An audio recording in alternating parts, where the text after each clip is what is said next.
करें? हाँ। नमस्कार, मैं डॉक्टर वंदना श्रीवास्तव आपका स्वागत करती हूँ। आज BHDC 134 की कक्षा में हम पाठ्यक्रम का जो पहला खंड है उस पर चर्चा करेंगे, हिंदी गद्य का विकास और उसकी विविध विधाएं। मनुष्य एक सामाजिक प्राणी है। बचपन से लेकर वृद्धावस्था तक या यूं कहें कि अंत तक वो अपने लिए एक संगति खोजता रहता है और अपनी इसी अभिव्यक्ति के लिए, इसी संगति के लिए भाषा का और उसके बाद साहित्य का सृजन करता है, जिससे वो अपने आप को दूसरों के प्रति अभिव्यक्त कर सके, अपने विचारों को, अपनी मान्यताओं को, अपने भावों को दूसरों तक पहुंचा सके, उनकी बातों को समझ सके। इसीलिए भाषा का भी सृजन होता है और उससे आगे बढ़कर इसीलिए साहित्य का भी सृजन होता है। साहित्य की समानता हमें 3 रूप दिखाई देते हैं: गद्य, पद्य और चंपू। चंपू अर्थात गद्य और पद्य का मिश्रण। पद्य जिसमें एक लय है, एक गेयता होती है। पद्य छंदबद्ध भी होता है और छंद मुक्त भी, लेकिन कैसा भी पद्य हो उसमें एक प्रकार की लय अवश्य होगी।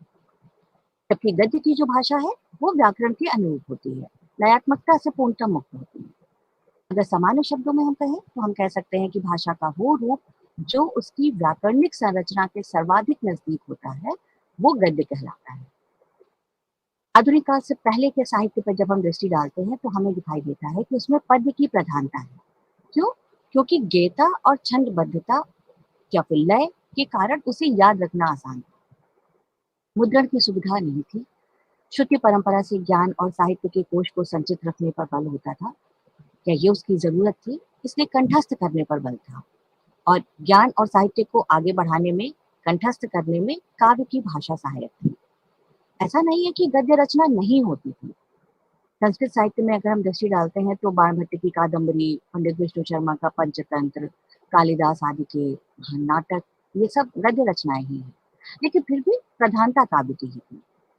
और ये स्थिति केवल भारत की नहीं थी। जब तक मुद्रण यंत्रों का आविष्कार या यूं कहें कि बड़े पैमाने पर उनका प्रयोग आरंभ नहीं हुआ था, तो संपूर्ण विश्व साहित्य में गद्य की रचनाएं कम थी। जैसे जैसे मुद्रण यंत्रों का विकास आगे बढ़ता गया है, जैसे जैसे उनका प्रयोग बढ़ता गया है, वैसे वैसे जो पत्र पत्रिकाओं का प्रकाशन बढ़ा है और उनके साथ साथ गद्य का विकास भी आगे बढ़ता गया है। भारत में भी यह स्थिति रही। अंग्रेजों के आगमन के बाद मुद्रण की आधुनिक प्रणाली का आरंभ होता है। उसके बाद पत्र पत्रिकाओं का बहुत तेजी के साथ विकास होता है और इसीलिए गद्य का विकास भी तेजी से होता है। इसके पहले यानी आधुनिक काल से पहले भारत के साहित्य की भाषा हिंदी में मुख्यतः ब्रज भाषा थी। तो हिंदी गद्य की जो विकास परंपरा है उसमें भी हमें ब्रज भाषा का स्थान पहले दिखाई देता है। दरअसल जब कोई भी विचारक अपने विचार या मत को जन सामान्य तक पहुंचाना चाहता है तो उसे जन साधारण की भाषा में प्रयोग करना चाहता है। जन साधारण गद्य में अपनी बातचीत करता है। तो इसलिए आरंभिक गद्य का जो रूप हमें ब्रज भाषा में भी मिलता है वो भी इसी उद्देश्य से लिखा गया था। काव्य की टीकाएं की गई तो वो भी इसीलिए गद्य भाषा में लिखी गई जिससे वो जन साधारण तक पहुंच सके। ब्रजभाषा गद्य की जो प्रामाणिक रचना हमें मिलती है वो है 17वीं सदी के उत्तरार्ध में 84 वैष्णवन की वार्ता, 252 वैष्णवन की वार्ता, अष्टायाम, ये इसके प्रामाणिक रूप हमें मिलते हैं। लेकिन कोई विकसित परंपरा नहीं मिलती। ये छिटपुट रचनाएं अलग अलग समय में सामने आती रहती हैं। खड़ी बोली गद्य की अगर हम बात करते हैं तो हमें 14वीं सदी में दिखाई देता है कि दिल्ली, मेरठ और उसके आसपास खड़ी बोली थी। धीरे धीरे फारसी से मिश्रित होती गई और उसका रूप बदलते बदलते उर्दू का हो गया। अमीर खुसरो खड़ी बोली के आरंभिक लेखकों में आते हैं। इसके बाद खड़ी बोली का विकास जो होता है वो दक्षिण में होता है, जिसे हम दक्षिणी हिंदी कहते हैं। 14वीं से 18वीं शताब्दी तक दक्षिणी हिंदी में विकास होता है और हमें ख्वाजा बंदे नवाज, देसू दराज, शाह मिराजी, बुरहानुद्दीन जानम, मुल्ला वजही, ये सभी दक्षिणी हिंदी के रचनाकार मिलते हैं जिन्होंने काव्य के साथ साथ गद्य भी लिखा है। मुल्ला वजही की रचना है सबरस। ये बहुत प्रसिद्ध रचना है दक्षिणी हिंदी गद्य की। उत्तर भारत में खड़ी बोली गद्य का प्रामाणिक रूप हमें सबसे पहले मिलता है बादशाह अकबर के दरबारी कवि थे गंग। उनकी रचना है चंद छंद वर्णन की महिमा। इसके बाद धीरे धीरे खड़ी बोली जो है वो संपर्क भाषा के रूप में काम करने लगी, उसका क्षेत्र विकसित होता गया।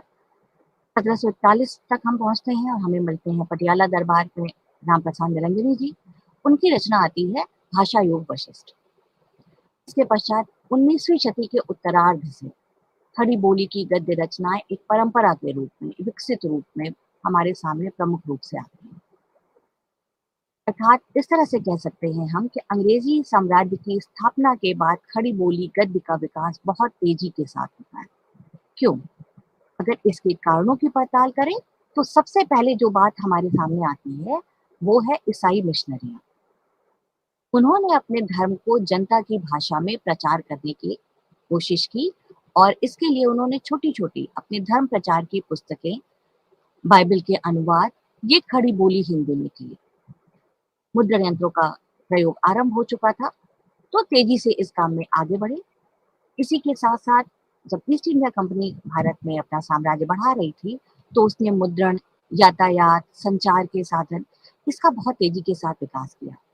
डाकतार विभाग, रेलवे का प्रयोग करना, ये सब ईस्ट इंडिया कंपनी ने किया और इसके माध्यम से जनजीवन में तो परिवर्तन आया ही, साहित्य में भी बहुत बड़ा परिवर्तन आया। बड़े पैमाने पर पत्र-पत्रिकाओं का प्रकाशन होने लगा, समाचार पत्र छपने लगे, संचार के साधन के साथ-साथ जब यातायात के साधनों का विकास हुआ, तो ये जो पत्र-पत्रिकाएँ थी, वो बहुत तेज़ी के साथ अन्य जगहों पे पहुँचने लगी। इसी के कारण जब प्रकाशन बढ़ा तो साहित्य की मांग बढ़ी, लेखकों को भी प्रोत्साहन मिला और उस समय की ज़रूरत भी थी कि गद्य लेखन का विकास किया जाए जिससे जनता तक हम सीधे अपनी बात पहुँचा सकें। तो गद्य लेखन का तेज़ी के साथ विकास हुआ।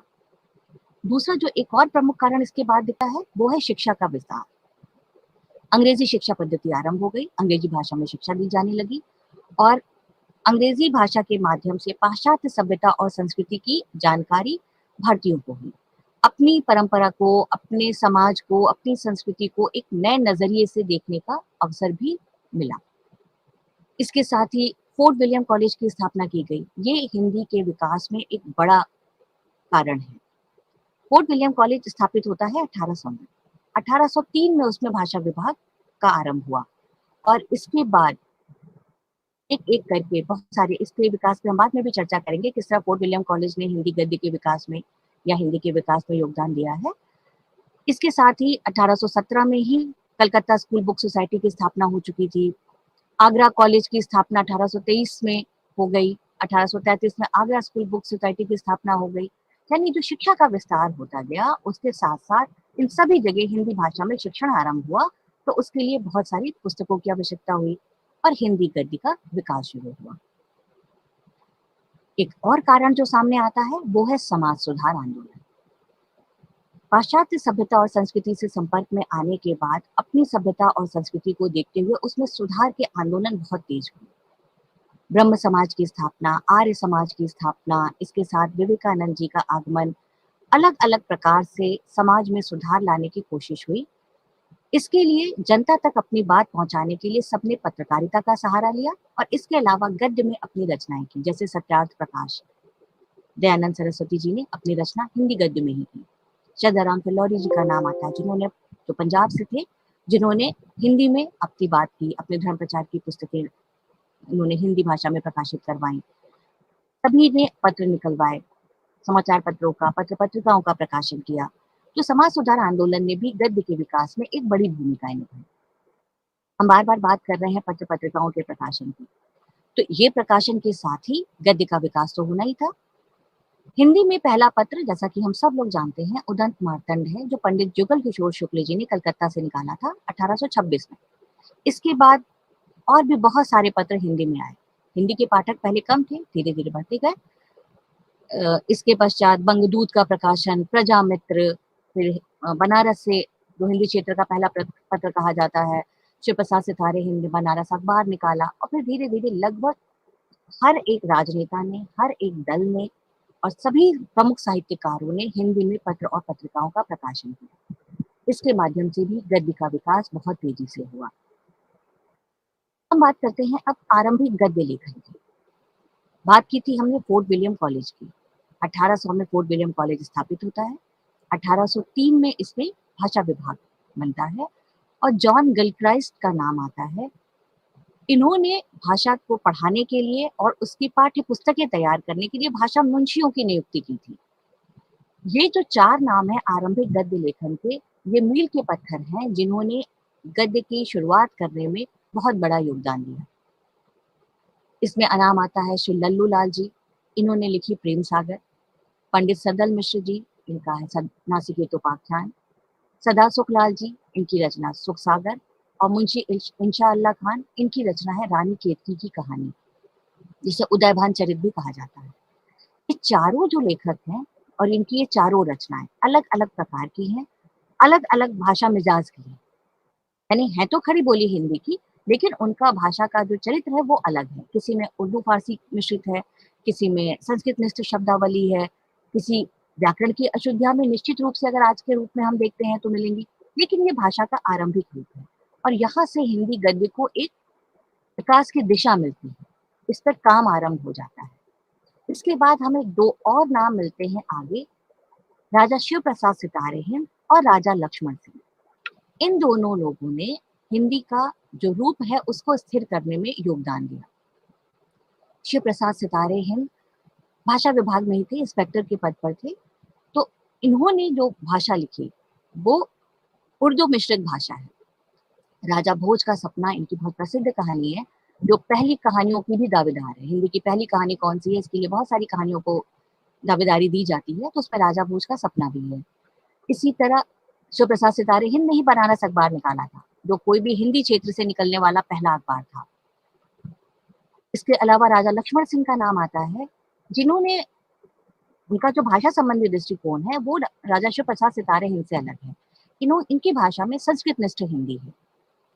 ये हिंदी और उर्दू को अलग अलग भाषा मानते थे, तो इसलिए वो इसके पक्षपाती थे कि हिंदी में संस्कृत की शब्दावली का इस्तेमाल किया जाए, उर्दू को ज्यादा इस्तेमाल नहीं करना चाहिए। बहुत सारी ग्रंथों का इन्होंने अनुवाद भी किया। इन्होंने भी पत्र का प्रकाशन किया, प्रजा हितैषी नाम का एक पत्र इन्होंने निकाला था। और इन्होंने वो जो भाषा का रूप दिया, संस्कृत निष्ठ हिंदी को जो आगे बढ़ाया, वही आगे चलकर जब हम वर्तमान में देखते हैं तो उसको खड़ी बोली हिंदी का एक प्रमाणिक रूप माना गया। इसके बाद जो एक ऐसे व्यक्ति की आवश्यकता थी, भाषा बन गई, भाषा में रचना शुरू हो गई, यानी खड़ी बोली हिंदी में। लेकिन एक ऐसे व्यक्ति की अभी भी जरूरत थी जो भाषा को पूरी तरह से व्यवस्थित और परिमार्जित कर सके। तो अब यहाँ पर नाम आता है भारतेंदु हरिश्चंद्र का, यानी एक ऐसा व्यक्ति जिसने हिंदी साहित्य के योगदान में आधुनिक काल में सर्वाधिक महत्वपूर्ण योगदान दिया है। स्वयं भारतेंदु हरिश्चंद्र एक धनी परिवार में जन्म लेते हैं। उनके जो पिता हैं वो भी साहित्य के प्रेमी थे। जो पहला नाटक हिंदी का कौन सा है, तो इसमें उनके पिता गोपाल चंद्र जी का जो नाटक है नहुषवध, उसको भी कई लोग हिंदी का पहला नाटक मानते हैं। वो साहित्य प्रेमी थे, रचनाकार थे। फिर ये संस्कार उनको अपने परिवार से ही मिले थे। कम समय मिला भारतेंदु को, लगभग 35 वर्ष का जीवन है केवल उनका, लेकिन उसमें उन्होंने जितना काम किया है वो सराहनीय है। उनके युग को इसीलिए भारतेंदु युग कहा जाता है। तो भारतेंदु युग में हिंदी गद्य का विकास बहुत तेजी के साथ होता है।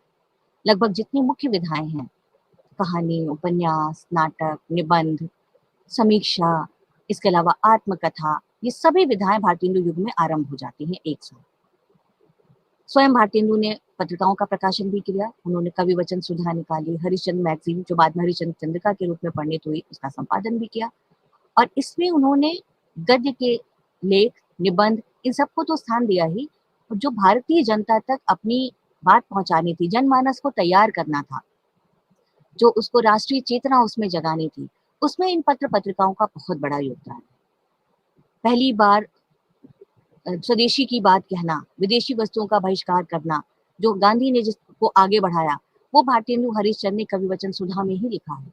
जब उन्होंने सीधे ही कहा था कि देशवासियों ऐसा कुछ प्रयास करो कि हमारा देश विदेश ना जाने पाए, हमारा कोई भी धन। या वो कह रहे थे कि चलो आज से हम लोग कसम खाते हैं कि हम कभी भी विदेशी वस्त्र नहीं पहनेंगे, हम स्वदेशी वस्त्र ही पहनेंगे। ये लेख उनकी कवि वचन सुधा के अग्र लेखों में आते हैं। तो गद्य के विकास को बहुत सहायता मिलती है भारतेंदु हरिश्चंद्र की। जैसा कि हम लोग बता चुके हैं कि लगभग सभी विधा इसमें आगे आती है। और भारतेंदु ने खुद ही नहीं लिखा है, उन्होंने एक भारतेंदु मंडल की स्थापना की, यानी स्वयं तो लिखा ही, दूसरों को भी प्रेरित किया है लिखने के लिए, जिसमें प्रताप नारायण मिश्र, बालकृष्ण भट्ट, बद्री नारायण चौधरी प्रेमधन, जगन्नाथ दास रत्नाकर, बाल मुकुंद गुप्त, श्रीनिवास दास, ये सब भारतेंदु मंडल के लेखक हैं, जिन्होंने जितना भारतेंदु ने लिखा है उससे प्रेरणा पाकर लगभग सभी विधाओं में रचना की है। नाटक जैसे लिखते हैं तो वैदिक हिंसा हिंसा न भवती, प्रेम योगिनी, विषस्य विषम औषधम, भारत दुर्दशा, अंधेर नगरी, ये सब भारतेंदु के नाटक हैं। तो बाकी लोगों ने भी नाटक लिखे। प्रताप नारायण मिश्र ने नाटक लिखा, कली कौतुक लिखा, हठी हमीर लिखा। इसी तरह बालकृष्ण भट्ट ने भी पत्रिका निकाली, हिंदी प्रदीप, जो बहुत महत्वपूर्ण पत्रिका है। इसके साथ ही बालकृष्ण भट्ट जी की अगर रचनाओं की हम बात करें तो उन्होंने 100 अजान 1 सुजान, नूतन ब्रह्मचारी 2 उपन्यास भी लिखे, ललित निबंध लिखे उन्होंने। प्रेमधन जी ने आनंद कादम्बनी नाम का एक मासिक पत्र निकाला था, इसके अलावा नीरद भी निकाला था। बाल मुकुंद गुप्त जी बहुत महत्वपूर्ण नाम है निबंध के क्षेत्र में। लाला श्रीनिवास दास, तो हम लोग पहले उपन्यास की बात करते हैं तो हम परीक्षा गुरु का नाम लेते हैं, वो श्रीनिवास दास जी ने ही लिखा था। इसके अलावा इन्होंने नाटक भी लिखे। इसके साथ ही श्रद्धाराम फिल्लौरी जी का नाम पहले ले चुके हैं हम, उनका भाग्यवती उपन्यास है। बालकृष्ण भट्ट का नूतन ब्रह्मचारी की बात हम कर ही चुके हैं। लज्जाराम शर्मा जी का है भूत रसिक लाल। इसी तरह जो अन्य विधाएं आती हैं उसमें भी भारतेंदु युग में काम होता है। यानी हम कह सकते हैं कि भारतेंदु युग में जो रचनाएं हैं वो एक सभी लेखकों के भीतर बात है कि चलो हम कुछ नया करते हैं, पहले से कुछ अलग करते हैं। और गद्य का विकास हो ही इसलिए रहा है, पद्य तो पहले से चला आ रहा है, भाषा जरूर धीरे धीरे आगे परिवर्तित होगी, ब्रज भाषा से वो खड़ी बोली तक हम पहुंचेंगे, लेकिन गद्य की जरूरत इसलिए है क्योंकि हमें जनता तक अपनी बात सीधे सीधे पहुंचानी है, जो कि हम गद्य में बेहतर तरीके से कर सकते हैं। इसलिए गद्य का विकास हो रहा है। तो राष्ट्रीय चेतना जगाना, जनता के भीतर सुधार की भावना जगाना, ये सारे काम गद्य के माध्यम से भारतेंदु युग से ही आरंभ हो जाता है। निश्चित रूप से अभी गद्य का स्वरूप स्थिर नहीं है, यानी हम ये कह सकते हैं कि पूरी तरह परिमार्जित एक मानक रूप खड़ी बोली का अभी नहीं आया है गद्य में, क्योंकि जितने भी लेखक हैं उन सबकी खड़ी बोली में कुछ कुछ अंतर है, अनुवाद बहुत हुए हैं, इसकी वजह से भी बोली में अंतर आ रहा है। इसके बाद युग आता है द्विवेदी युग, 1900 से 1920 का ये समय है। सरस्वती पत्रिका का आरंभ हो चुका है। 1903 में सरस्वती का संपादन करने के लिए आते हैं महावीर प्रसाद द्विवेदी जी, और इसके बाद हिंदी में एक नया जैसे चेतना जागती है भाषा के संबंध में। भाषा का संस्कार करना, भाषा का परिष्कार करना, उसका व्याकरण स्थिर करना, उसको एक मानक रूप देना, ये द्विवेदी युग की सबसे बड़ी विशेषता है। इसके साथ ही ज्ञान विज्ञान के नए नए क्षेत्र खोलना, ये भी सरस्वती की एक बड़ी विशेषता है, यानी महावीर प्रसाद द्विवेदी का ये बड़ा योगदान है। एक जो अनगढ़ भाषा थी खड़ी बोली, उसको उन्होंने परिनिष्ठित रूप दे दिया। साथ ही भारतेंदु युग में जब हम देखते हैं तो हम ये देखते हैं कि गद्य की भाषा तो खड़ी बोली है, लेकिन पद्य अभी भी ब्रज भाषा में लिखा जा रहा है। खड़ी बोली की शुरुआत की गई है पद्य भाषा में, लेकिन उतना ज्यादा खड़ी बोली पद्य नहीं है, वो उतनी ज्यादा सफल नहीं है। लेकिन द्विवेदी जी का प्रयास है कि द्विवेदी युग में आने के बाद पद्य भी खड़ी बोली में आ गया, तो यानी गद्य और पद्य का जो द्वंद था कि पद्य लिखा जाएगा ब्रज में, गद्य लिखा जाएगा खड़ी बोली में, ये समाप्त हो जाता है। भाषा का पूरी तरह से शुद्ध, एक व्याकरण निष्ठ, एक परिमार्जित रूप इस युग में आ जाता है। साथ ही जो युग की मांग थी, राष्ट्रीय चेतना, नव जागरण की भावना, ये भी इस युग की एक बड़ी विशेषता है। अपने युग और समाज, इसकी जो जरूरत थी उसके आधार पर इस युग में साहित्य रचा गया।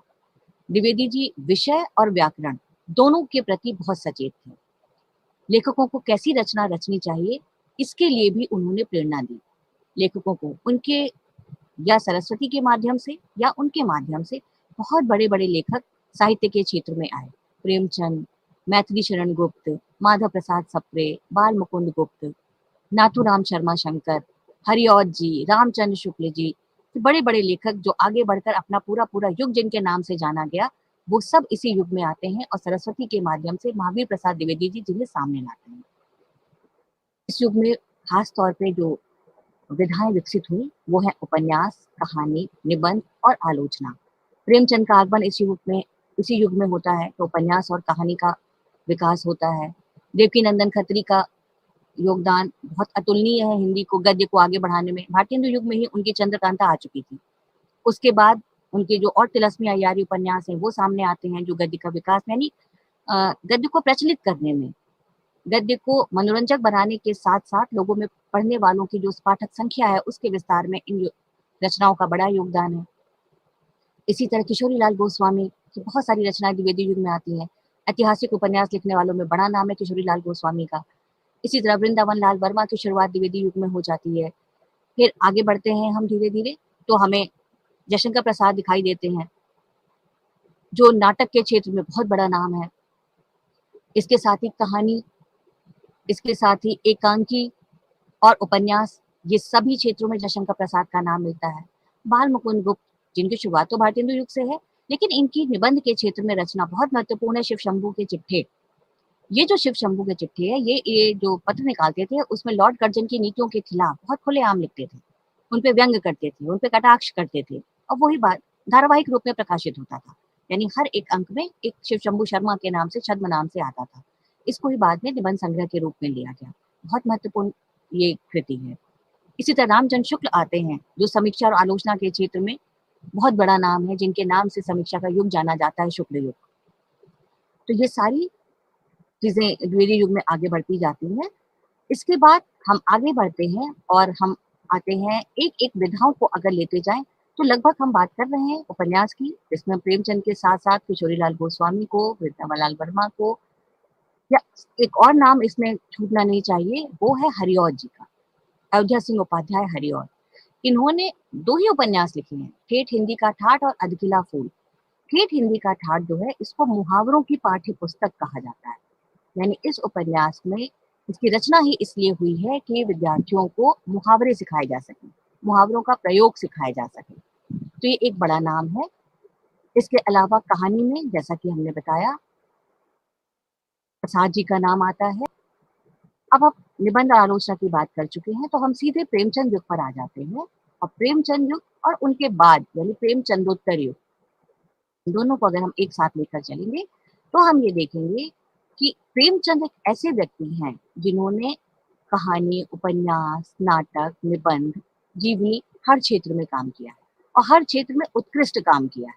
केवल संख्या ज़्यादा नहीं है, उतना ही महत्वपूर्ण भी वो काम है। लगभग 300 से ज़्यादा कहानियाँ उनकी हैं। तो उन्होंने मानसरोवर के नाम से 8 संग्रह हैं, 8 भाग हैं मानसरोवर के, उसमें वो कहानियाँ संकलित हैं। ईदगाह, कफन, पंच परमेश्वर, शतरंज के खिलाड़ी, पूस की रात, बड़े घर की बेटी, नमक का दरोगा, अनगिनत कहानियाँ, अलग-अलग प्रकार की। इसी तरह उपन्यास में अगर हम जानते हैं, तो उन्हें उपन्यास सम्राट कहा जाता है। एक बड़ा विराट फलक, देश की सामाजिक, राजनीतिक, आर्थिक समस्याएँ, यथार्थ चित्रण, इसके साथ-साथ स्त्री की मनोभावनाएँ, दलित विमर्श, इन सब पर उनकी रचना खरी उतरती है। अपने समय में रह कर के उस समय वो जिस दृष्टि से समाज को, देश को देख रहे थे, वो अद्भुत है। गोदान, गबन, रंगभूमि, कर्मभूमि, अनगिनत उपन्यास उनके, निर्मला, स्त्रियों की समस्याओं को जिस ढंग से उन्होंने उठाया है, वो अपने समय से बहुत आगे बढ़ा हुआ है। इसी तरह आगे बढ़ते हैं, अगर हम उपन्यास में ही हम देखते हैं और नाम कौन से आते हैं, तो इसमें ये एक ऐसा युग है जिसमें अलग-अलग प्रकार के उपन्यास लिखे जा रहे हैं। एक तरफ प्रेमचंद हैं, जिनके नाम से युग जाना जा रहा है, जिसमें सामाजिक उपन्यास हैं। इसके साथ ही जयशंकर प्रसाद हैं, जिसमें ऐतिहासिक और सांस्कृतिक उपन्यास हैं। चतुर्सेन शास्त्री और गुरुदत्त जैसे लोग हैं, जो आगे इसी धारा को आगे बढ़ा रहे हैं। इसके साथ जैनेंद्र प्रेमचंद युग में ही आ जाते हैं, जो मनोवैज्ञानिक उपन्यास लिखते हैं। इसके बाद इलाचंद जोशी आते हैं, जो मनोविश्लेषणवादी उपन्यास लिखते हैं। इसके साथ ही आगे हम बढ़ते जाते हैं, तो हमें यशपाल मिलते हैं, नागार्जुन मिलते हैं, जो प्रगतिवादी उपन्यास लिखते हैं। आगे हम और बढ़ते हैं, प्रेमचंद युग से आगे बढ़ जाते हैं, तो हमें फणीश्वरनाथ रेणु मिलते हैं, जो आंचलिक उपन्यास लिखते हैं। इसी तरह भगवती चरण वर्मा, हजारी प्रसाद द्विवेदी, अमृतलाल नागर, अनगिनत कई उपन्यासकार आते जाते हैं, जो हर एक उपन्यासकार प्रेमचंद युग और उसके बाद बहुत तेजी से विकास करता है। उपन्यास विधा बहुत जल्दी अपनी प्रौढ़ स्थिति में पहुंच जाती है। कहानी के क्षेत्र में भी प्रेमचंद के साथ-साथ नैनेंद्र हैं, जो मनोवैज्ञानिक कहानियाँ लिखते जा रहे हैं, जयशंकर प्रसाद, यशपाल, अमृत राय, रांगे राघव, अज्ञे, इलाचंद्र जोशी, मार्कंडे, आगे हम और बढ़ते जाते हैं। फिर महिला लेखिकाओं का योगदान गद्य के क्षेत्र में बढ़ता चला जाता है।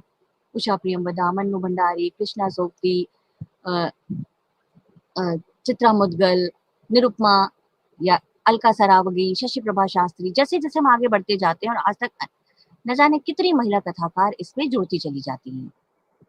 नाटक के क्षेत्र में जयशंकर प्रसाद का योगदान अतुलनीय है। हिंदी नाटकों में अगर नाटक को रंग सबसे ज्यादा अगर किसी ने योगदान दिया है तो वो जयशंकर प्रसाद ने दिया है। इनके नाटक इतिहास को आधार बनाकर लिखे गए हैं और उनमें राष्ट्रीय चेतना और भारतीय संस्कृति का प्राधान्य है। कारण उन्होंने खुद भी बताया था, क्योंकि वो देश में एक चेतना जगाना चाहते थे, इसलिए उन्होंने इस तरह के नाटक लिखे। कामना, जन्मेजय का नागिया, गिद्धू स्वामिनी, चंद्रगुप्त, स्कंदगुप्त, अजातशत्रु, अन्य कई नाटक हैं इनके। इसके बाद नाटक के क्षेत्र में दो और नाम हमें मिलते हैं, वो है जगदीश चंद्र माथुर और मोहन राकेश। जगदीश चंद्र माथुर का कोणार्क, पहला राजा महत्वपूर्ण नाटक है। इसी तरह राकेश जी ने 3 नाटक ही लिखे हैं, आषाढ़ का एक दिन, लहरों का राजहंस और आधे अधूरे। लेकिन ये जो नाटक हैं तीनों, ये रंगमंच के दृष्टिकोण से बहुत महत्वपूर्ण नाटक हैं। इसके अलावा हरिकृष्ण प्रेमी, उदय शंकर भट्ट, गोविंद वल्लभ पंत, लक्ष्मी नारायण मिश्र, सेठ गोविंद दास, बहुत सारे नाटककार इसमें जुड़ते हैं। एकांकी विधा एक ऐसी विधा है जिसको हम, या ज्यादातर जो विद्वान हैं वो मानते हैं कि ये प्रेमचंद युग से आगे आती है, जबकि बहुत से लोग जयशंकर प्रसाद का जो एक गुट है उसको पहली एकांकी मानते हैं। लेकिन ज्यादातर लोगों ने राम कुमार वर्मा की एकांकी को पहली एकांकी माना है, और इसका विकास, ये पूरी तरह आधुनिक विधा है तो इस युग में होता है। तो डॉक्टर राम कुमार वर्मा, जगदीश चंद्र माथुर, या फिर भुवनेश्वर, उदय शंकर भट्ट, गोविंद दास, लक्ष्मी नारायण मिश्र, जैसे जैसे हम आगे बढ़ते जाएंगे प्रेमचंद युग और उसके बाद के युग, ये एकांकीकार हमारे सामने आते जाएंगे। समीक्षा और आलोचना, निबंध, इस क्षेत्र में भी इस युग में महत्वपूर्ण काम होता है। इसमें रामचंद्र शुक्ल आते हैं, और रामचंद्र शुक्ल के साथ साथ जो दूसरे नाम जुड़ेंगे वो है नंद दुलारे बाजपेयी, नगेंद्र, डॉक्टर वासुदेव शरण अग्रवाल, बाबू गुलाब राय, हजारी प्रसाद द्विवेदी जी। आगे बढ़ते हैं तो नामवर सिंह जी, मैनेजर पांडे। आलोचना के क्षेत्र में भी रामविलास शर्मा जी, शिवदान सिंह चौहान, प्रकाश चंद्र गुप्त, नामवर सिंह, डॉक्टर नगेंद्र, हजारी प्रसाद द्विवेदी जी। यानी हर एक विधा में जो काम है वो लगातार आगे बढ़ता जा रहा है और बहुत तेजी के साथ हिंदी गद्य का विकास हो रहा है। 47 में जब तक भारत को आजादी नहीं मिलती है, उसके पहले जैसी देश की आवश्यकता थी, राष्ट्रीय चेतना, भारतीय संस्कृति, राष्ट्रीय एकता, नवजागरण, सुधार, इन सब चीजों पे रचनाएं हो रही हैं, इन सब चीजों पे पत्रिकाएं प्रकाशित हो रही हैं, इन विषयों को लेकर के जनता के बीच भी बात हो रही है, जनता तक अपना संदेश, अपने विचार पहुंचाए जा रहे हैं। और जैसे जैसे जब आजादी मिल जाती है तो उसके बाद की समस्याएं, महानगरीय समस्याएं, जो स्वतंत्र विभाजन के बाद की समस्याएं हैं, देश को आगे बढ़ाने के लिए जिन जिन संकटों का सामना करना पड़ रहा है, लोगों की मानसिक और वैचारिक स्थिति में जो परिवर्तन आ रहा है, इन सब चीजों को लेकर के आगे रचनाएं होती चली जा रही हैं और गद्य का विकास लगातार तेजी से हो रहा है। अब हम आगे बढ़ते हैं और हम आते हैं गद्य की विधाओं पर। यानी हमको ये आवश्यक है कि हम विधाओं का इतिहास जानने के साथ साथ उन विधाओं का परिचय जाने कि ये विधा होती क्या है। हम बात कर रहे हैं नाटक की, निबंध की, उपन्यास की, कहानी की, लेकिन ये है क्या? इसको जानने के लिए विधाओं का एक सामान्य सा परिचय हमें जानना चाहिए। तो सबसे प्रमुख विधा हम लेते हैं नाटक। विधाओं को हम 2 भागों में बांटते हैं, प्रमुख विधा और गौड़ विधा। नाटक, कहानी, उपन्यास, निबंध, ये प्रमुख विधाएं हैं। इसके अलावा रेखा चित्र, संस्मरण, रिपोर्टाज, यात्रा वृत्त, डायरी, ये गौड़ विधाओं में आते हैं। तो नाटक जो अभिनय के माध्यम से हमारे सामने आता है, जीवन की घटनाओं का अनुकरण किया जाता है। इसमें अवस्थानुकृतिर नाट्यम, नट धातु से बनता है। इसको संस्कृत के रूपक का ही एक भेद माना जाता है। ये दृश्य काव्य, संस्कृत साहित्य में जब हम काव्य शास्त्र में हम काव्य को बांटते हैं तो 2 भागों में बांटते हैं, दृश्य काव्य और श्रव्य काव्य। यानी जिसका आनंद हम सुन कर लेते हैं वो श्रव्य काव्य, जिसका आनंद हम देख कर लेते हैं वो दृश्य काव्य। तो नाटक का जो असली आनंद है, जो वास्तविक आनंद है, वो मंच पर है, वो देखने में है, इसलिए ये दृश्य काव्य कहलाता है। नाटक में 7 तत्व होते हैं, यानी जिनके आधार पर हम नाटक को देखते हैं। 7 चीजें जो नाटक में होनी आवश्यक है, जिस पर विशेष ध्यान देना चाहिए नाटक के लेखक। तो पहली है इसमें कथा वस्तु। कथा वस्तु यानी जिसके आधार पर नाटक चल रहा है, वो कथा, वो कहानी, यानी वो घटना चक्र। नाटक है तो इसका घटनाक्रम विस्तृत होता है, जितने भी पात्र होंगे, जो उनके आचार व्यवहार होंगे, वो उनसे संबंधित होगा। तो नाटक की घटनाएं 2 भागों में बढ़ जाएंगी, स्थूल और सूक्ष्म। इसी तरह जब कथा वस्तु को हम प्रस्तुत करते हैं, जब हम घटनाओं को मंच पर प्रस्तुत करते हैं, तो उसके आधार से 2 तरह की घटनाएं हो जाती हैं। एक जिसको हम कहते हैं दृश्य, यानी वो घटनाएं जो दिखाई जाती है मंच पर अभिनय के माध्यम से। दूसरी घटनाएं वो होती हैं जिन्हें हम सूच्य कहते हैं, यानी जिनको हम मंच पर अभिनीत नहीं करते, जिनकी सूचना मात्र देते हैं। जैसे नाटक चल रहा है, दो पात्र बात कर रहे हैं और वो किसी तीसरी घटना की सूचना करते हैं कि वहां युद्ध चल रहा था, वहां आज की हमारी सेना की हार हो रही है। तो हम युद्ध नहीं दिखा रहे हैं, दो पात्र अपने महल में या अपने घर में या सड़क पर कहीं भी बातचीत कर रहे हैं और वो बात कर रहे हैं दृश्य युद्ध के बारे में और उसकी सूचना दे रहे हैं, तो इसको हम कहते हैं सूच्य। तो नाटक की कथा वस्तु में ये दोनों ही तरह की घटनाएं होती हैं। कथा वस्तु को सुसंबद्ध होना जरूरी है, यानी श्रृंखलाबद्ध होना चाहिए, बिखराव उसमें नहीं होना चाहिए। कथा वस्तु कैसे विकास करती है नाटक में, इसके लिए भारतीय नाट्यशास्त्र और पाश्चात्य नाट्यशास्त्र में, भारतीय नाट्यशास्त्र में उसकी 5 अवस्थाएं मानी जाती हैं, पाश्चात्य नाट्यशास्त्र में उसकी 4 अवस्थाएं मानी जाती हैं। जैसे सबसे पहले अगर पाश्चात्य नाट्यशास्त्र के हिसाब से हम जान लेते हैं, तो प्रारंभ यानी नाटक की जो शुरुआत होनी चाहिए वो कुतूहल और जिज्ञासा के साथ होनी चाहिए। ऐसा नाटक होना चाहिए, शुरू ऐसे होना चाहिए कि जो दर्शक है वो अपनी जगह पे बैठा रहे, उसके में लगातार कुतूहल जागृत हो कि अब इसके बाद क्या है, और वो पूरा नाटक देखने के लिए उत्सुक हो जाए। इसी तरह से इसके बाद की स्थिति आती है विकास की अवस्था, जिसको कहते हैं, यानी जिसमें नाटकीय जो घटनाएं हैं वो इस तरह का मोड़ लेती हैं कि दर्शक चमत्कृत होता है कि उसने उसकी कल्पना नहीं की होती है कि अब क्या होने वाला है। पर इसके साथ ही द्वंद्व की शुरुआत होती है। फल प्राप्ति के बीच में जो बाधाएं आनी हैं, वो सारी बाधाएं इसमें ही शुरू होती हैं। ये द्वंद्व आंतरिक भी हो सकता है और बाह्य भी हो सकता है। संघर्ष की शुरुआत हो जाती है और ये संघर्ष से धीरे धीरे नाटक जो है वो आगे की ओर बढ़ता है। जो तीसरा विकास की अवस्था आती है जिसको हम चरम सीमा कहते हैं। ये जो चरम सीमा आती है, जिसको आप अंग्रेजी में क्लाइमेक्स कहते हो, जहां पर अब ये होता है ये होगा कि नहीं होगा, आपकी उत्सुकता, आपकी उत्तेजना चरम सीमा पर पहुंच जाती है और उसके बाद परिणति होती है, यानी अंत होता है। अर्थात जो फलागम होता है, नायक को फल की प्राप्ति होती है, वहां पर नाटक समाप्त होता है। तो ये है कथा वस्तु, ये है कथा वस्तु के विकास की अवस्थाएं। इसके साथ ही नाट्य संधियां होती हैं, जिसके माध्यम से नाटक आपस में हर एक अवस्था जो है वो उस संधि के माध्यम से जुड़ती है। तो 5 नाट्य अवस्थाएं हैं भारतीय नाट्य शास्त्र में, तो 5 नाट्य संधियां भी हैं। इसके पश्चात जो दूसरा तत्व आता है वो है चरित्र चित्रण। पात्र की संख्या नाटक में थोड़ी ज्यादा होती है, लेकिन मुख्य पात्र 1 या 2 ही होते हैं। नायक होता है, नायिका होती है, इसके साथ सहनायक, सहनायिका, खलनायक होता है, जो नायक का विरोधी पात्र होगा, खलनायिका भी हो सकती है। कुछ पात्र नायक के पक्ष के हो जाते हैं, कुछ पात्र खलनायक के पक्ष के हो जाते हैं। कभी-कभी इसका वर्गीकरण हम स्त्री पात्र और पुरुष पात्र में बांट लेते हैं। इसी प्रकार से पात्र के साथ-साथ उनका चरित्र चित्रण होता है। ये एक आवश्यक चीज है कि जितने भी पात्र हैं उनका चरित्र चित्रण होना चाहिए। चरित्र खुल करके सामने आना चाहिए। उनका विचार कैसा है, उनकी समझ कैसी है, उनकी प्रवृत्ति कैसी है, ये सारी चीजें समझ में आनी चाहिए। इसके कई तरीके हैं इसको बताने के लिए। एक तो संवाद, जो सबसे अभी हम संवाद के बारे में बात करेंगे, नाटक का बहुत महत्वपूर्ण एक जो तरीका है किसी भी बात को बताने का नाटक में, वो संवाद है। बाकी विधाओं में कुछ दूसरे माध्यम भी हो सकते हैं, लेकिन नाटक में संवाद के अलावा और कोई माध्यम नहीं होता है। तो उसकी जितने भी सोच विचार है, जितनी भी समस्याएं हैं, जो भी वो कहना चाहता है, पात्र संवादों के माध्यम से कहता है, तो चरित्र चित्रण भी संवाद के माध्यम से होता है। कभी इसके अलावा घटनाओं पे जो वो प्रतिक्रिया दे रहा है, उसके माध्यम से भी चरित्र चित्रण हो जाता है। उसने किसी घटना पर कैसी क्रिया प्रतिक्रिया अपनी दी, तो उससे उसके चरित्र का पता लगता है। वो मुंह ऊपर करके अपने विचारधारा को कई बार बताता है। इसके बाद हम आते हैं संवादों पर। तो संवाद है वो नाटक का आधारभूत तत्व है। ये संवाद कहानी को आगे बढ़ाते हैं, घटनाओं के बारे में परिचय देते हैं, चरित्र पर प्रकाश डालते हैं।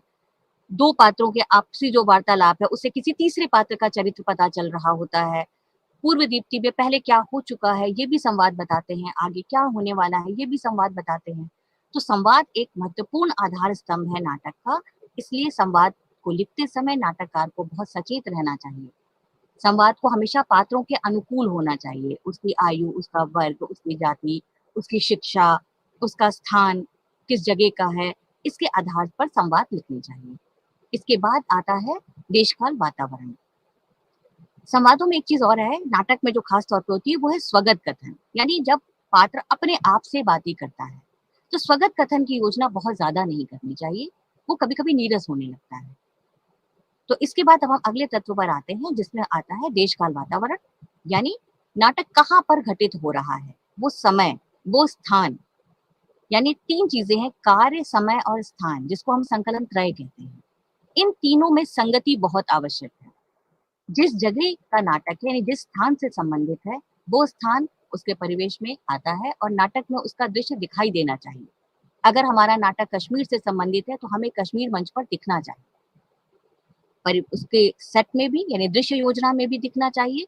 इसके साथ साथ पात्रों के वेशभूषा में दिखना चाहिए, उनकी भाषा में दिखना चाहिए। तो यानी यथार्थता लाने के लिए, सजीवता लाने के लिए, स्वाभाविकता लाने के लिए ये जो नाटककार है वो घटनाओं को यथार्थ परिवेश में ही चित्रित करता है, और उसका ही मंच पर जब हम दृश्य लगाते हैं तो हमें उसका भी ध्यान रखना है।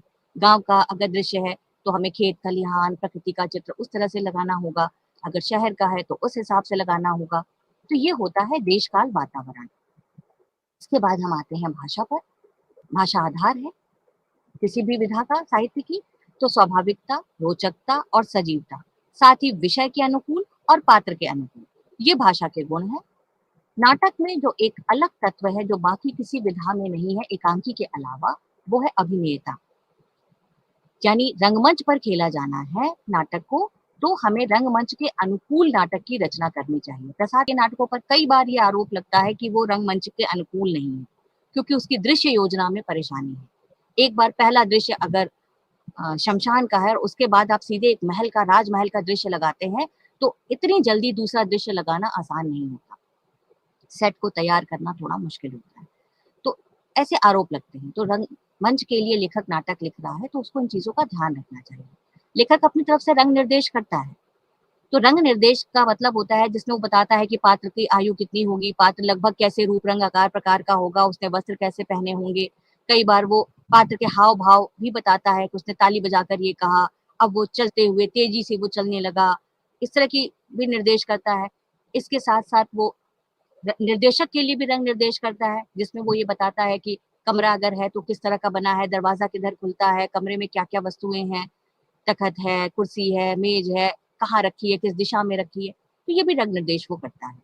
तो लेखक अपनी तरफ से भी बातें करता है। नाटक के लिए ख़ास चीज़ ये होती है कि बाकी हर विधा जो है, वो तो लेखक की विधा है। लेखक और उसके पाठक के बीच का है, तीसरा कोई नहीं है। लेकिन नाटक एक ऐसी विधा है जिसमें लेखक और दर्शक के बीच में बहुत सारे लोग हैं। लेखक नाटक लिखता है, इसके बाद वो निर्देशक के हाथ में जाता है। यानी उस नाटक को जो निर्देशक है वो कैसे स्वीकार कर रहा है, किस नज़रिए से ले रहा है, निर्देशक की अपनी सोच, अपनी विचारधारा कैसी है, अपनी समझ कैसी है। उसके बाद उस जब हम मंच पे करने जाते हैं, तो उसमें बहुत सारे लोग और जुड़ते हैं, तकनीकी विभाग है। दृश्य कोई दूसरा तैयार कर रहा होगा, कोई पेंटर होगा, कोई उसकी संकल्पना किसी दूसरे की होगी, ध्वनि इसमें जुड़ेगी, ध्वनि व्यवस्था होगी, प्रकाश की व्यवस्था होगी, मंचीय उपकरण और बहुत सारे इस्तेमाल किए जाएँगे। इसके साथ ही अभिनेता इसमें जुड़ जाएँगे, तो अभिनेता उसको कितने अच्छे तरीके से ले पा रहे हैं, उनका अभिनय कितना अच्छा है, यानी वो कितने कुशल अभिनेता हैं, इस पर भी बहुत कुछ निर्भर करेगा। ये सारी चीज़ें जब एक साथ अच्छी होंगी, तो एक अच्छा नाटक आपको देखने को मिलेगा। तो इसलिए नाटक एक कठिन विधा भी है, क्योंकि वो कई के माध्यम से उतरती है, तो इस चीज़ों पे थोड़ा-सा ज़्यादा ध्यान देना पड़ता है। और इसके बाद आखिरी तत्व होता है उद्देश्य या प्रतिपाद्य, क्योंकि कोई भी रचना लेखक सिर्फ़ मनोरंजन के लिए नहीं लिखता। उसका एक उद्देश्य होता है, वो कुछ अपने पाठक को, अपने दर्शक को बताना चाहता है। तो वो प्रतिपाद्य नाटक में सामने आना चाहिए और अनायास आना चाहिए। किसी भी नाटक में ही नहीं, किसी भी विधा में है कि वो अनायास ही नाटक में दर्शकों के सामने आ जाए। ऐसा ना लगे कि लेखक जो कहना चाहता है वो खींच-तान करके ज़बरदस्ती एक निष्कर्ष पर आपको पहुँचा रहा है कि आप यही करो। बिना किसी मेहनत के, बिना किसी दबाव के, जो दर्शक है वो उसमें बहता हुआ अपने आप ही उस उद्देश्य को प्राप्त करे। तो उसको हम कहते हैं उद्देश्य। जैसे प्रसाद कहते हैं, उनके लिए उनके नाटकों का उद्देश्य क्या है? इतिहास को संगठित करना। वो खुद मानते थे कि इतिहास का अनुशीलन किसी भी जाति को अपना आदर्श संगठित करने के लिए अत्यंत लाभदायक होता है। इसीलिए देश की राजनीति को देखते हुए, उस समय की स्थिति को देखते हुए, उन्होंने ऐतिहासिक और सांस्कृतिक नाटकों की रचना की। नाटक का वर्गीकरण जब हम करते हैं तो देखते हैं अंत के आधार पे सुखांत और दुखांत नाटक होते हैं। विषय के आधार पे हम करते हैं तो सामाजिक नाटक, राजनीतिक नाटक, ऐतिहासिक नाटक या धार्मिक और पौराणिक नाटक होते हैं। इसके साथ ही रंगमंच अलग-अलग प्रकार के होते हैं, तो नाटक भी अलग-अलग प्रकार के होते हैं।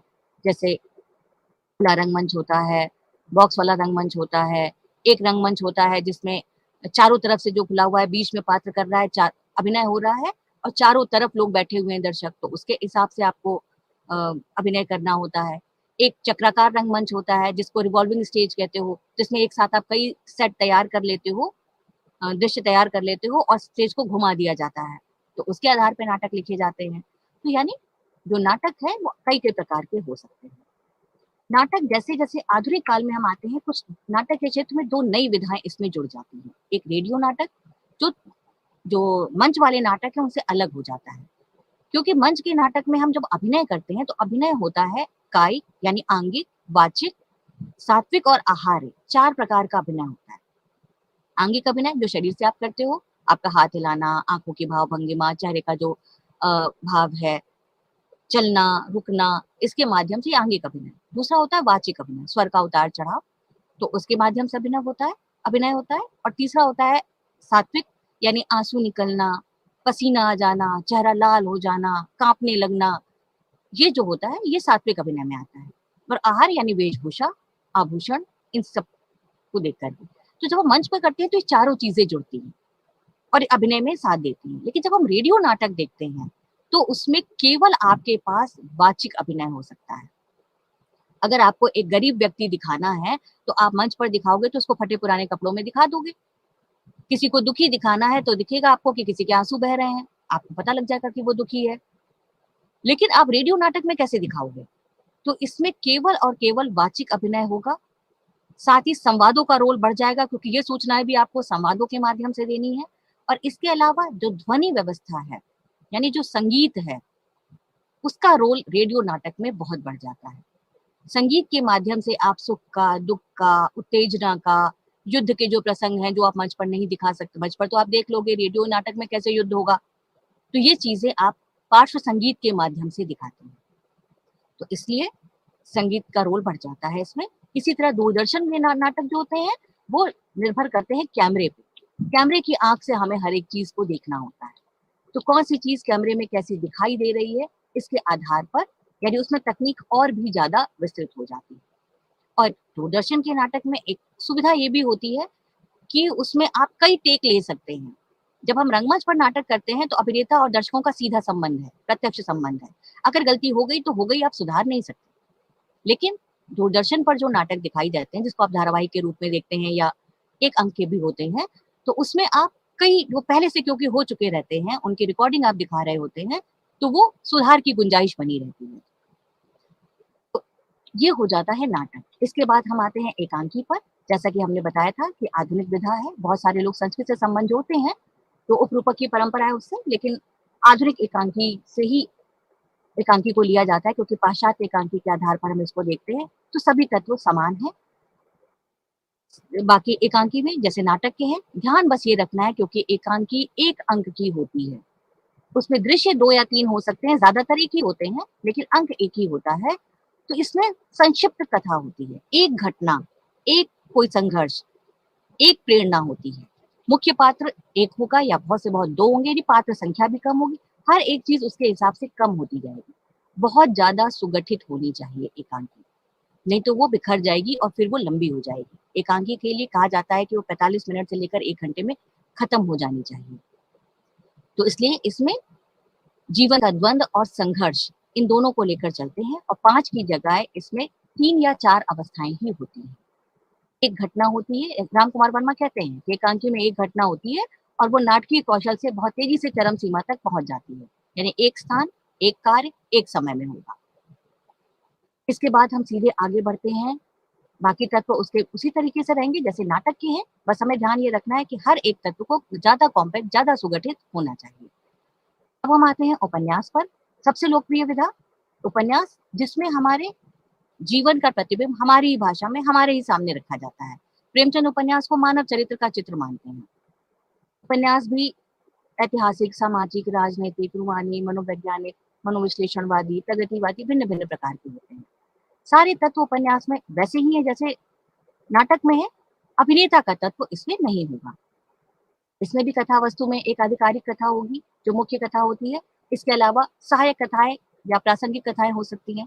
जैसे अगर राम कथा को लेकर हम उपन्यास लिखते हैं तो राम की कथा आधिकारिक कथा हो गई। बीच बीच में जो कहानियां आती हैं, अहिल्या की कथा आ गई, विभीषण की आ गई, सुग्रीव की आ गई, हनुमान की आ गई, तो ये प्रासंगिक कथाएं हैं।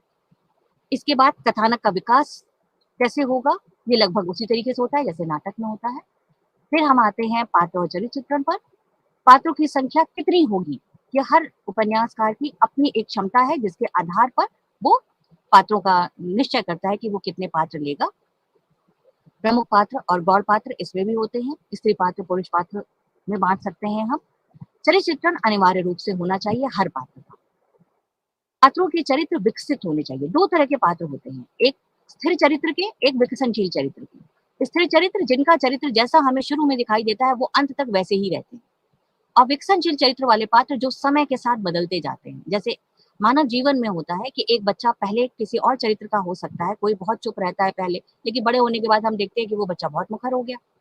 कोई बच्चा पहले बहुत शांत चित्त था, बाद में वो बहुत ही गुस्से वाला हो सकता है, बहुत ज्यादा उत्तेजित होने वाला हो सकता है। जैसी उसके साथ परिस्थितियां रही, जैसे उसका परिवेश रहा, चरित्र बदलता है। तो इसी तरह उपन्यास में भी पात्र स्थिर चरित्र के भी होते हैं और विकसनशील चरित्र के भी होते हैं। पात्र कुछ होते हैं जो व्यक्तिगत पात्र होते हैं, कुछ वर्गगत पात्र होते हैं। वर्गगत पात्र जिनको टाइप्ड कहते हैं, जैसे गोदान है, तो गोदान का जब होरी है तो वो किसानों का प्रतिनिधि पात्र है। हर किसान होरी जैसा होगा। अगर जमींदार साहब है, राय बहादुर जी, तो वो जमींदारों के प्रतिनिधि हैं, वो अपने वर्ग के प्रतिनिधि पात्र हैं। लेकिन जैसे मनोवैज्ञानिक उपन्यास है, जैनेन्द्र के उपन्यास लीजिए, सुनीता लीजिए, तो सुनीता वो एक सुनीता ही है। सुनीता जैसा दुनिया में कोई दूसरा व्यक्ति नहीं होगा। शेखर एक जीवनी का शेखर है, तो वो एक पात्र है, उसके जैसा कोई दूसरा शेखर नहीं है दुनिया में। तो पात्र इस तरह के भी होते हैं। चरित्र चित्रण बाकी जो विधाएं हैं नाटक के अलावा, उनमें लेखक के पास सुविधा ये होती है या तो संवाद के माध्यम से करता है, या घटनाओं के में जो क्रिया प्रतिक्रिया आती है पात्र की उसके आधार पे होता है। और कई बार लेखक स्वयं नरेशन के रूप में भी कर देता है, प्रत्यक्ष विधि से करता है। जब वो बताता चलता है किसी पात्र के आने से पहले, कि जैसे उसने लिख दिया कि दमयंती कोई पात्र है और लिख दिया कि वो उसका रूप रंग आकार प्रकार बता दिया कि वो ऐसी है, वो ऐसे वस्त्र पहनती है, बहुत वाणी से तो मधुर है लेकिन स्वभाव से बड़ी कर्कश है। वो अपने आप लेखक बता सकता है, तो इस प्रकार से भी कर सकता है। परिवेश, देश काल, संवाद, ये लगभग बाकी जितने तत्व हैं वो नाटक की तरह ही काम करेंगे। ये ध्यान रखना होगा कि वो सभी तत्व सुनियोजित हों, अच्छी प्रकार से एक दूसरे से बंधे हुए हों, और सभी चीजें पात्रानुकूल और विषय के अनुकूल, जिससे वो कभी भी ऐसा ना लगे कि वो यथार्थ नहीं है। ये कैसे हो सकता है? हमें कश्मीर का अगर हम लिख रहे हैं, परिवेश बना रहे हैं और हम समुद्र दिखा दें, तो ये नहीं हो सकता है। अगर हम इतनी ठंड दिखा दें कश्मीर, अगर हम कोई समुद्री जगह का वर्णन कर रहे हो, इतनी ठंड दिखाएं कि वहां बर्फ पड़ने लगे, तो ये संभव नहीं है। वहां की वेशभूषा वहां हो ही ना। जैसे कई बार जायसी पे भी आरोप लग जाता है कि उन्होंने ऐसे ऐसे फूल श्रीलंका में, क्योंकि सिंघल द्वीप में खिलाए हैं जो वहां होते ही नहीं समुद्री जगहों में। तो ये चीजें ध्यान देनी चाहिए। शैलियां अलग अलग हो जाती हैं उपन्यास की भी, प्रत्यक्ष शैली, परोक्ष शैली, पत्र शैली, डायरी शैली, पूर्व दीप्ति यानी फ्लैशबैक, इसके आधार पर। और उद्देश्य तो निश्चित रूप से आवश्यक है। इसके बाद हम आते हैं कहानी पर। कहानी ये भी आधुनिक विधा ही है, यानी एक ऐसी विधा जो एक ही बैठक में पढ़ी जा सकती है। तत्व बिल्कुल वैसे ही चलेंगे जैसे उपन्यास में है, बस क्योंकि इसमें एक घटना होती है, संक्षिप्त में वर्णन होता है, तो हमें ये ध्यान रखना है कि पात्र संख्या कम होंगी, संवाद कम होंगे, भाषा बहुत सुगठित होगी। कहानी और उपन्यास में अंतर आकार का है।